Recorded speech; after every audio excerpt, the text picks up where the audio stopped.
Hola, muy buenos días, tardes o noches. Mi nombre es Mario Hernández y esto es la ansiedad en tiempos del COVID. Factores que la constituyen y reflexiones para manejarla. Seguramente para estas alturas de la cuarentena ya habrán escuchado muchos consejos de cómo bajar los niveles de ansiedad o cómo controlarla.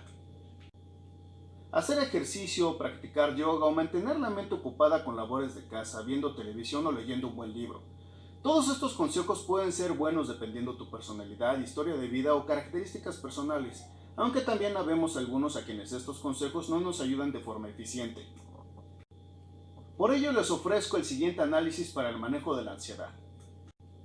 Antes de continuar es muy importante mencionar que en psicología no existen las panaceas o los remedios fáciles e inmediatos que sean efectivos para todos. Cada uno de nosotros contamos con historias de vida diferentes, formas de aprendizaje y condiciones distintas que hace que ciertos procesos sean más efectivos para nosotros que otros. Tomando esto en consideración, no sugiero que el contenido de este video cure de forma mágica la ansiedad, ya que como cualquier proceso psicológico se requiere de tiempo y dedicación para poder vislumbrar los resultados que buscamos. Lo que sí puedo mencionar es que es un enfoque que, aunque pareciera muy básico, puede darnos resultados favorables ante una conducta ansiosa no patológica, por supuesto dedicándole tiempo y perseverancia. Básicamente lo que mencionaremos a continuación es un análisis que invita a la autorreflexión para manejar la ansiedad a un nivel más profundo, a diferencia de los consejos que habitualmente escuchamos y que se usan para controlar los síntomas de la ansiedad. Es muy cierto que en el mundo está pasando algo nunca antes visto.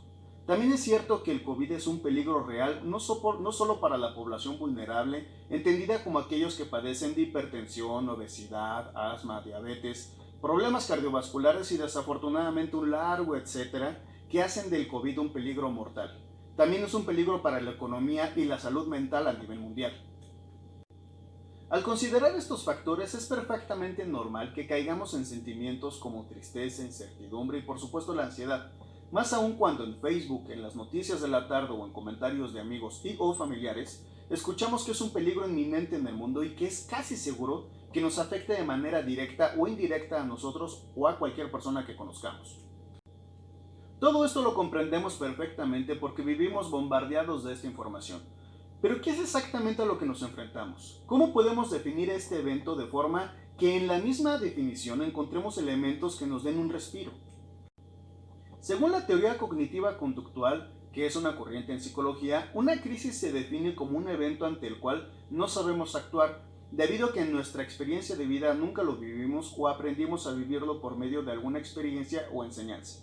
Por ende, no tuvimos la oportunidad de aprender a manejar dicho evento. Por mencionar un ejemplo muy sencillo, si un ser amado se está asfixiando porque se le atoró un pedazo de comida en la garganta, no hay nadie a quien pedirle ayuda y no conozco la técnica Heimlich, que se utiliza literalmente para destapar la garganta, lo más seguro es que entre en crisis, sobre todo si no tengo una experiencia similar que me pueda orientar para saber qué hacer. Pero si en mi trabajo o escuela me enseñaron la técnica Heimlich, tengo más posibilidades de reaccionar que quedarme congelado porque sé cómo resolver el problema.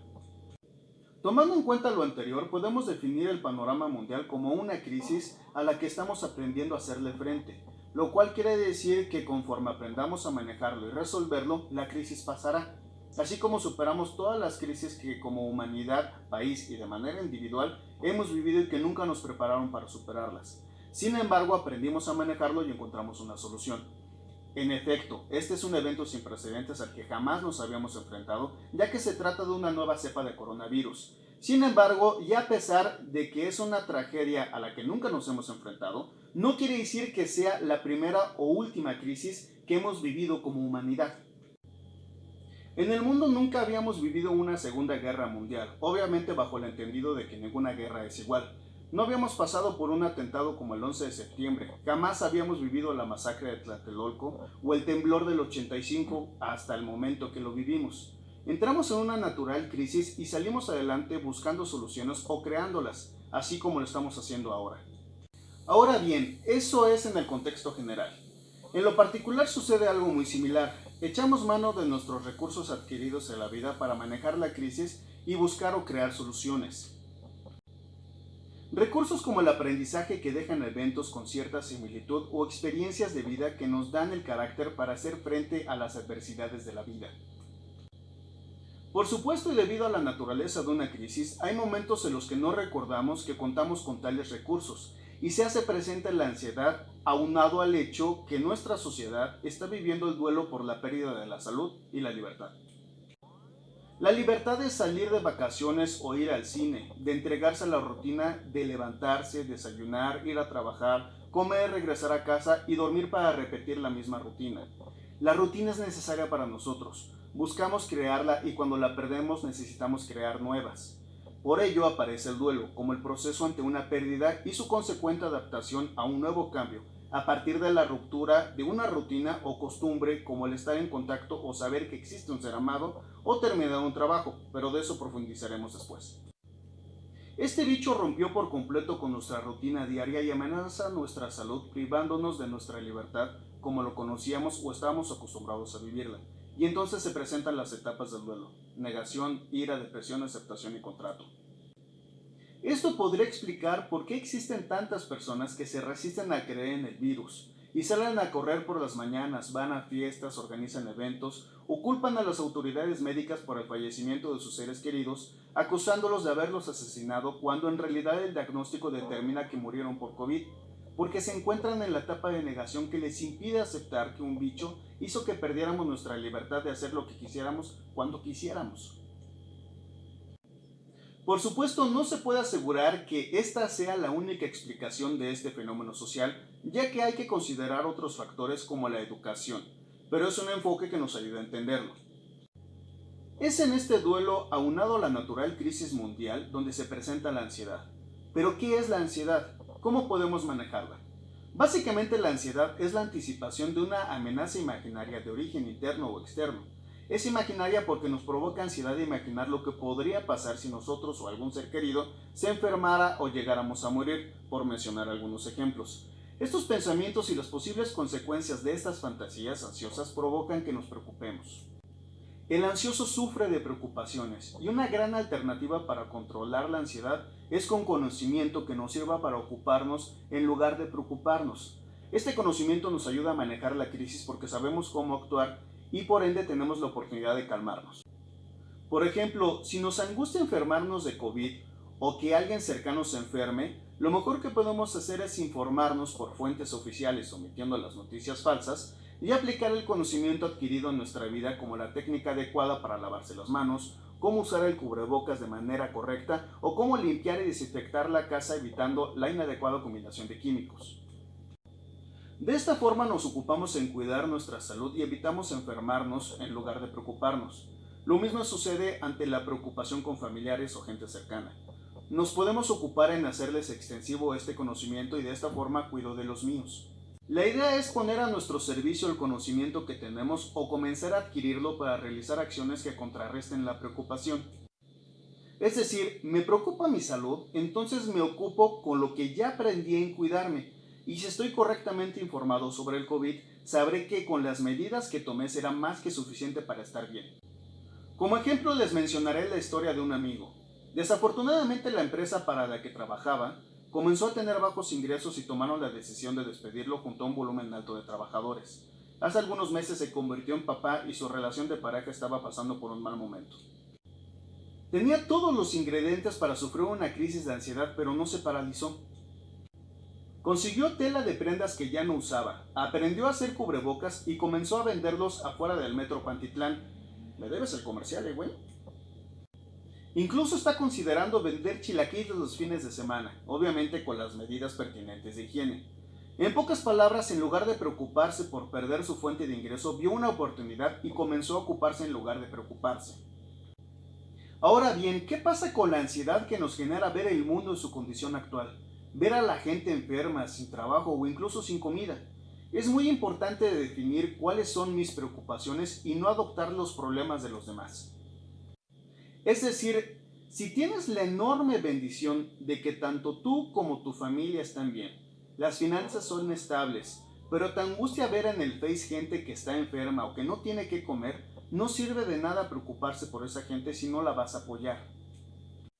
Al contrario, si adoptamos estas preocupaciones, nuestros niveles de ansiedad pueden aumentar y con ello la posibilidad de tomar malas decisiones, como comenzar a salir cuando aún no es recomendable hacerlo, o desesperarnos y dejar los cuidados necesarios ante el COVID. Por favor, no me malinterpreten. No estoy sugiriendo que dejemos de ser empáticos ante el dolor ajeno o que se pierda el sentido e interés humanos. Pero vale más ayudar a alguien que está cerca de ti, que has visto o que tienes forma de acercarte a él, que angustiarte por gente que no conoces y por ende no tienes forma de ayudarle. Si sabes de alguien que necesita apoyo, no te preocupes por él. Mejor ocúpate en ayudarlo, si es que acepta tu ayuda. Si mis recursos son limitados y no hay forma visible para hacerlo, entonces inventen una para apoyar a esa persona. Tal vez no le resuelvas la vida, pero por poco que hagas, esa persona te lo agradecerá, aunque sea ofreciéndole un oído para desahogo. Otro punto a considerar para controlar los niveles de ansiedad es mantener una sana distancia de la gente negativa.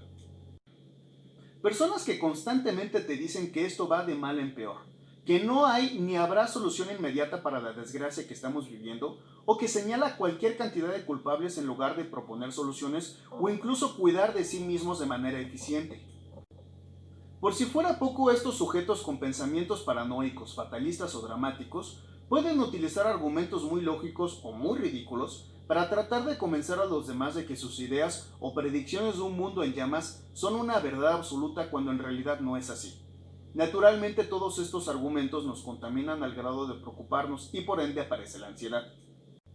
Con esto no quiero decir que el mundo en el que vivimos es de color rosa o que la crisis que vivimos no es grave, todo lo contrario. Sabemos que es un evento muy delicado donde una gran parte de la población mundial corre un peligro inminente. Pero si nos informamos sobre el virus, atendemos las recomendaciones de las autoridades sanitarias y observamos las notas que se dan a nivel mundial sobre tratamientos o vacunas en desarrollo que pronostican resultados positivos, nos daremos cuenta que no solo existe un panorama. Es decir, si cualquier cosa puede pasar, prefiero pensar que todo se resolverá. Por ello me cuido y cuido de los demás. Así que por favor no te dejes influenciar de las preocupaciones de los demás, aun cuando sean personas muy cultas o tengan explicaciones muy lógicas. En realidad estos individuos reflejan un carácter muy endeble y pensamientos básicos.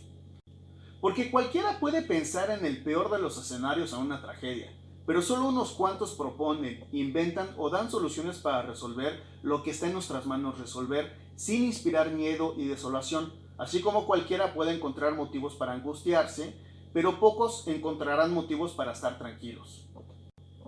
Y lo mismo sucede con los medios de información.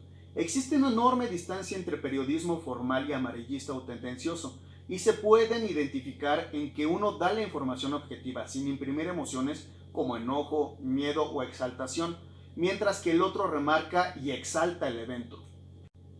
Ejemplo de periodismo formal. El día de hoy se registró un aumento del 10% de casos de infección en comparación al mes pasado. Aún desconocemos el impacto de dicho aumento en la tasa de mortalidad en la población, ya que actualmente se encuentran en tratamiento los pacientes que representan este 10%. Conforme pasen los días, se podrá dar información más precisa sobre los pacientes en tratamiento curados o fallecidos. Ejemplo de periodismo amarillista. Hoy México sufre una de las crisis más alarmantes de la historia, y es que el día de hoy se registró un muy preocupante 10% en el aumento de las infecciones identificadas. Este aumento podría implicar el aumento considerable de muertes por COVID en el país, agravando aún más las condiciones en las que nos encontramos. Para efectos de los ejemplos anteriores, vamos a pensar que la información que dan ambas noticias es verdadera. Si nos damos cuenta, una se limita a informar el evento tal cual, y la otra está impregnada de opiniones y comentarios de forma que se escuche más impactante. Aguas. No quiero decir que no tengamos una opinión de los eventos que nos informan en las noticias, pero es muy distinto llegar a nuestras conclusiones por análisis propio a que la misma noticia nos diga qué pensar sobre la nota que exponen.